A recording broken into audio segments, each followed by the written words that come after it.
Welcome to Inside the Firewall podcast, powered by CyberGlobal. Inside the Firewall goes beyond the headlines to uncover what it truly takes to protect businesses in today's fast-changing digital world. In each episode, we will bring you candid conversations with the CyberGlobal leadership team, security engineers, partners, and thought leaders who are shaping the future of cybersecurity today. From compliance and governance to real-world incident response, we'll show you how CyberGlobal's expertise and technology are helping organizations build stronger, safer, and more resilient foundations. Whether you're a business leader, IT professional, or simply curious about what's next in cybersecurity, you'll leave with insights and strategies you can put to work right away. Join us for this episode of Inside the Firewall, where innovation meets protection and the future of digital security comes to life. Here is your host, Justin Stubbard. Welcome back to Inside the Firewall, powered by CyberGlobal. Today, I'm joined by co-founder and chief operating officer, Andrei Pusoiu. Andrei, man, this is awesome. We get to talk about your business. We get to talk about cybersecurity. How are you? Hi, Justin. Thank you so much for the invitation. And it's really a pleasure to be here. I'm excellent, actually, and really happy to talk about CyberGlobal, which is a subject we really enjoy talking about. So, I mean, when it's your own stuff, it's your own baby, right? So this is great. Exactly. So, Andrei, you and Daniel started the business 8 years ago. Talk a little bit about what CyberGlobal is. What do we do? Yeah, sure. Yes. So indeed, we started CyberGlobal business 8 years ago, and it was really a great journey until this point. So, so CyberGlobal, it's the only cybersecurity franchise in the world, the first and only cybersecurity franchise in the world. And through CyberGlobal, what we are trying to do is to reinvent or reimagine cybersecurity with the lessons that we learned through our cybersecurity business. In the sense that we understood during our 8 years or more in the cybersecurity business that customers want to interact and buy from someone who is local, near them, a face that they can talk with, a real person, not only, let's say, a faceless vendor that we are now, for example, in the cybersecurity world. But in the same time, they expect that vendor to have a global expertise, to have a lot of knowledge in cybersecurity. So CyberGlobal is exactly that. It's the first and only franchise that brings a face to the table and brings someone who you can talk, but in the same time, it has a lot of experience in the cybersecurity through our global network. It's so neat to think about that because, of course, threats come from literally all over the world, and they hit at such a personal level, right? You feel violated, you feel, that something has happened to you, even though it's online. It's, your digital footprint is really an extension of who you are today. What made the mission and the vision of CyberGlobal, what made it so important? What made you start this 8 years ago? Yeah, true. So we were basically doing franchise without doing franchise. So when we started the business, we enjoyed a lot the partnership models, meeting with the clients, having a face-to-face meeting with them, and doing a partnership with them with a long-term vision was something that we really enjoyed. And we saw in the same time that we tend to look into long-term partnerships with them, not only one-time projects and that. So we basically took this to the next level. We realized that through our partnerships, to our partner network, we managed to reach to a lot of clients. And during the years, we acquired a lot of knowledge, a lot of technical expertise, and we wanted to share this knowledge with as many companies as possible. with as many people as possible worldwide, because we understood that the cybersecurity risk is so high, and we have our life is getting more and more digitalized. So we ask ourselves, how can we do it? How can we share our expertise with as many companies as possible? Since cybersecurity is somehow seen as a high-end and expensive business, we ended up and reached to our current business model, which focuses on franchising, having local persons in different territories who manage a lot of customers and customer relationships. So we ended up with this vision and mission because of this reason. We asked ourselves, how can we be available, how our knowledge and expertise can be available to multiple companies across the globe. Yeah. It's so right that cybersecurity sometimes feels, unreachable or unattainable, or an expense to small businesses. You have the opportunity to manage a lot of the technical team as the operating officer here, and the team really follows some of your direction.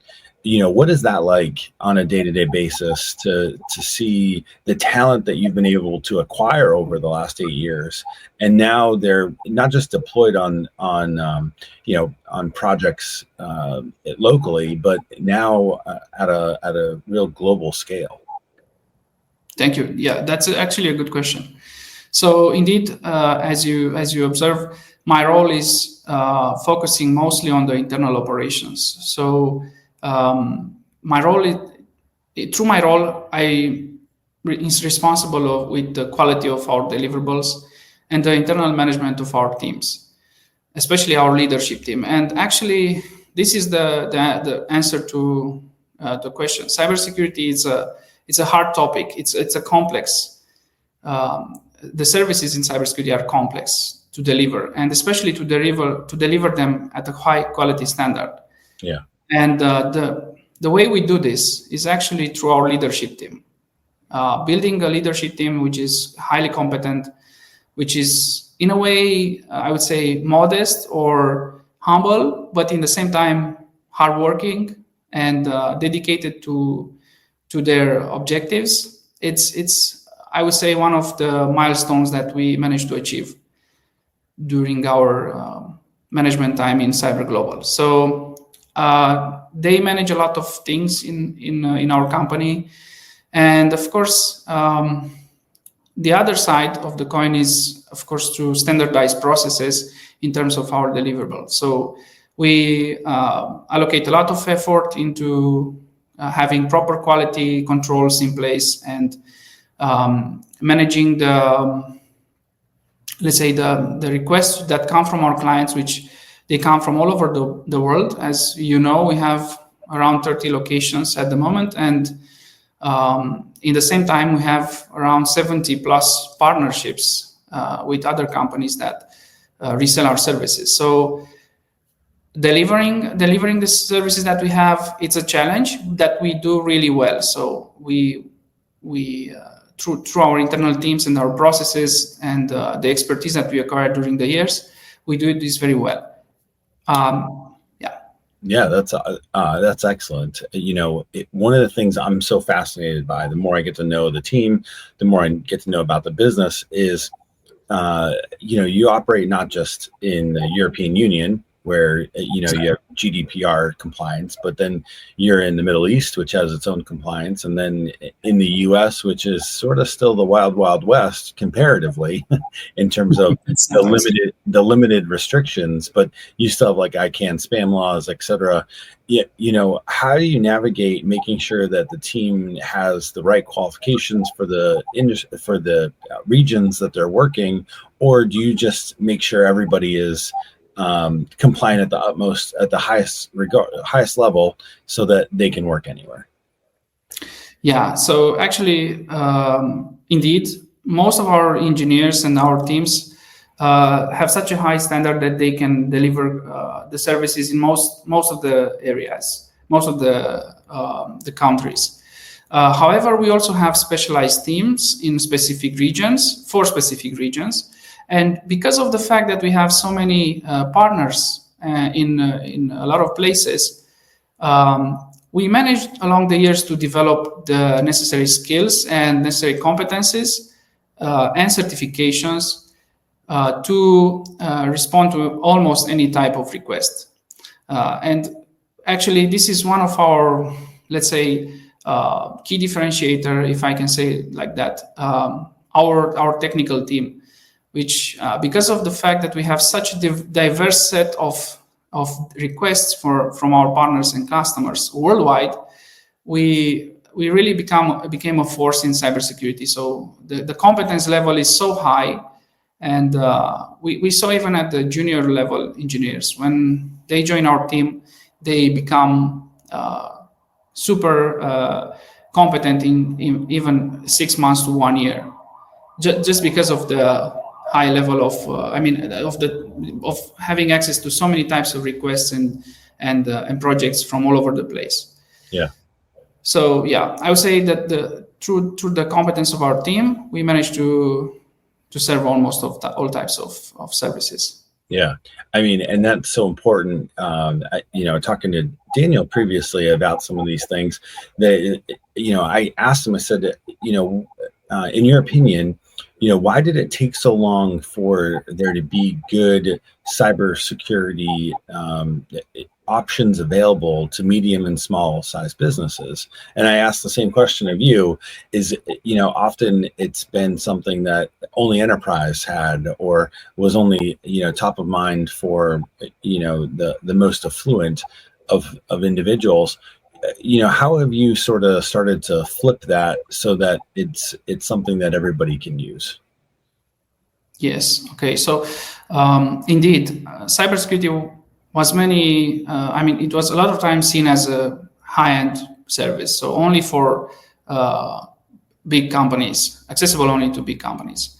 And actually, this is one of the second challenge that we try to tackle, this accessibility of the cybersecurity services.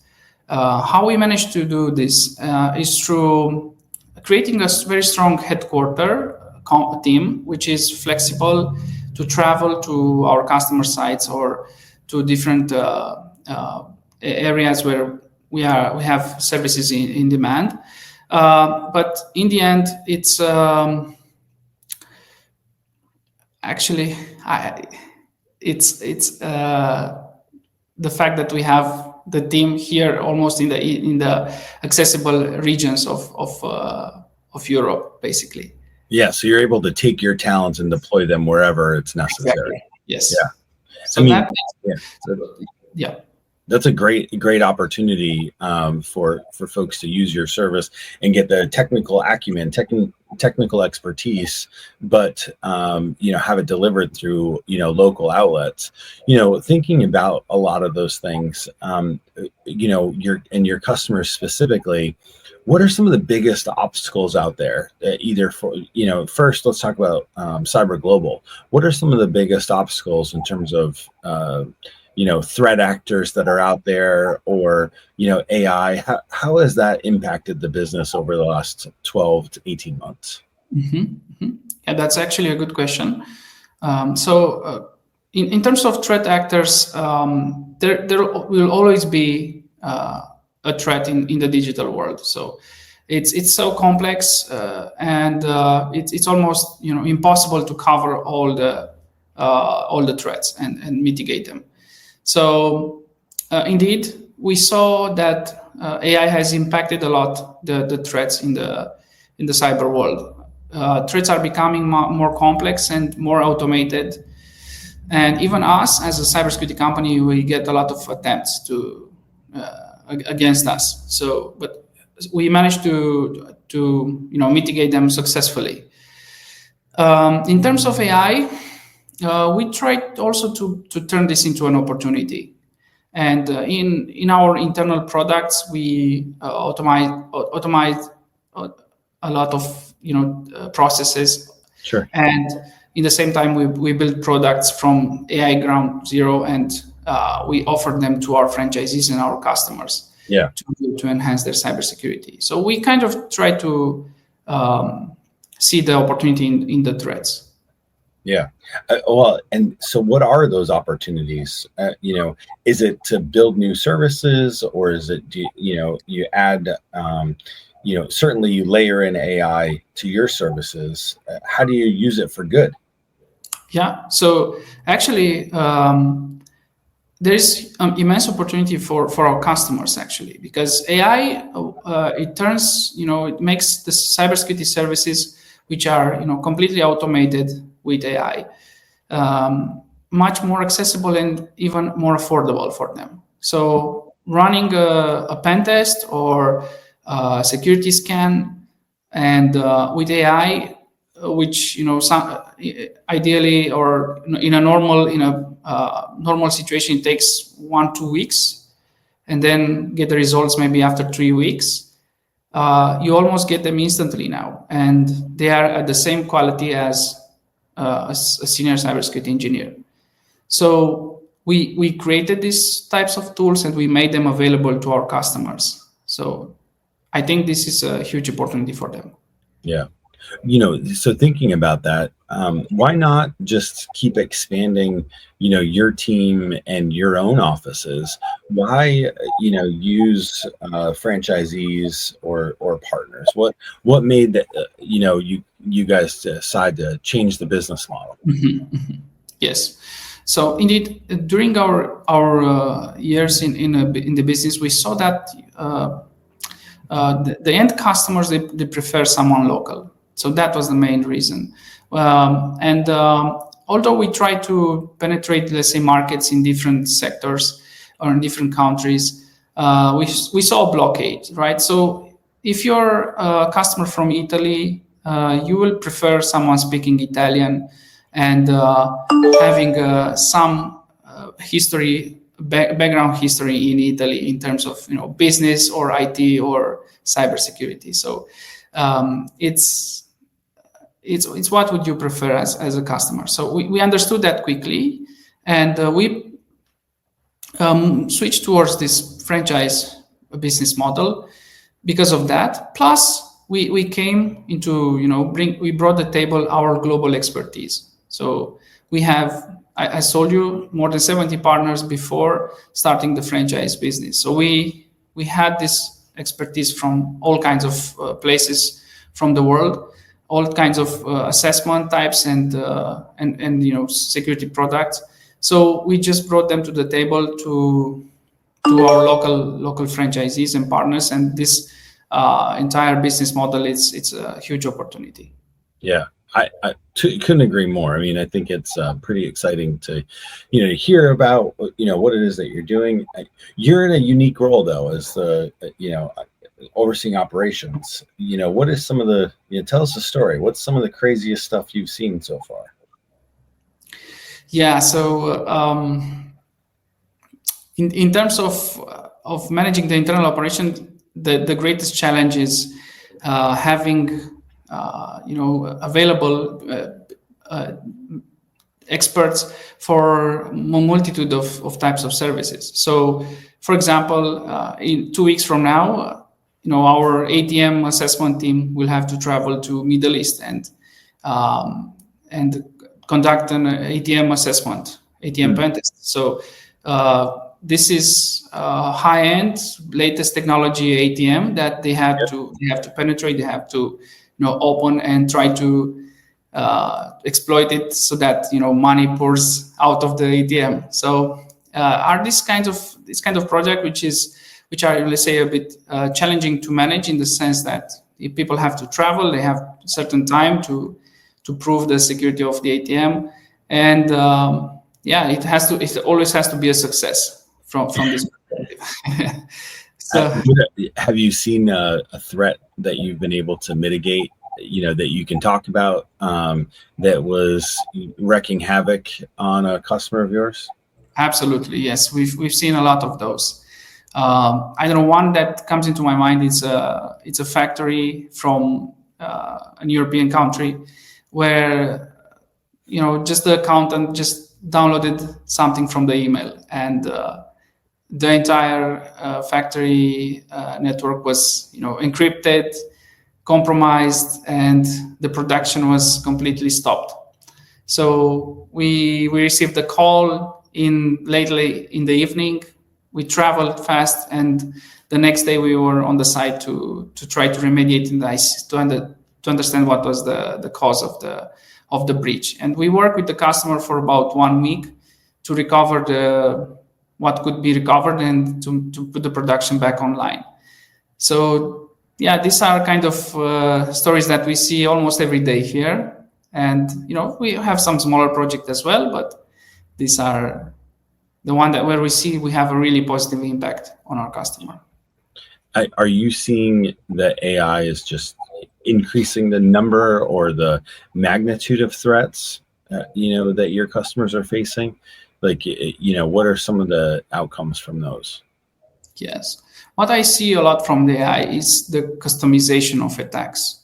So if, you can provide to an AI a context of a company, website, newsletters, blog posts and LinkedIn structure, and it can rapidly understand the structure and provide you attack scenarios where you can use as a malicious actor. And what we see is this level of customization, which was not before, in which the AI understands some subtle nuances between the relationships of our colleagues. So if you have a blog post with you as a CEO and another partner signing some big deal or acquiring a company or whatever, and it's posted on the blog for marketing purposes, the AI ingest that and creates attacks you or contacts you in such a way that is very hard to disseminate between real messages or not. So it's the level of customization of attacks and the increase of the attack volumes that we see a lot through AI. Wow. But those also create opportunities, right? That gives CyberGlobal the chance to also, protect their customers in a number of different ways. Absolutely, yes. The customers are becoming a little bit more aware of the cyber threats, of their efficiency.